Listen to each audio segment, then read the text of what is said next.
Hello, and welcome to Step 2, Study 5. In the natural progression of addiction, our lives become degenerate. Now, how degenerate depends on the nature of the addiction. But sometimes we can end up feeling like we're living like an animal. And it might be that we're living like an animal in our physical surroundings, or it might be that we're just so naturally, or not naturally, but so compulsively acting on our emotions or acting on what we think we need instead of rationale, that we are thinking like an animal in that sense. Well, the sooner we're willing to admit that our lives are degenerate and that we have no power over them and that we are rather insane in repeating those behaviors, the sooner we will be able to find hope. Today's story is one of my favorites.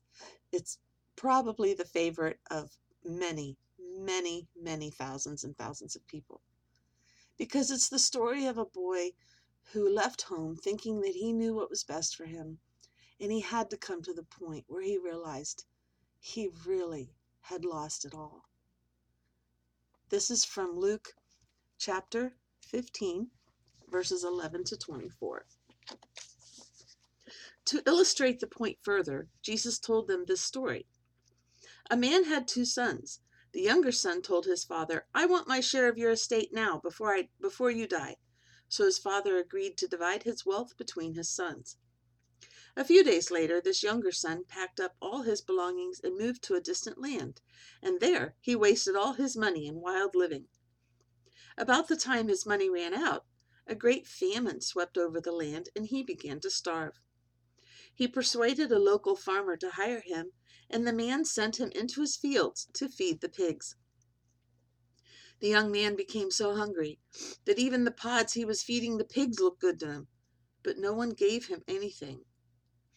When he finally came to his senses, he said to himself, "At home, even the hired servants have food enough to spare, and here I am dying of hunger.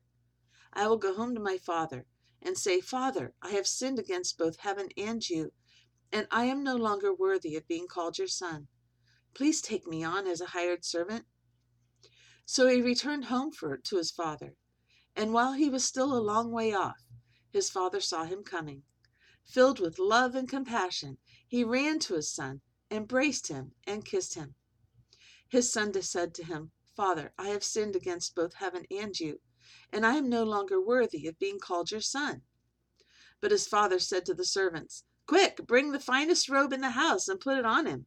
Get a ring for his finger and sandals for his feet. And kill the calf we have been fattening. We must celebrate with a feast. For this son of mine was dead and has now returned to life. He was lost, but now he is found." So the party began.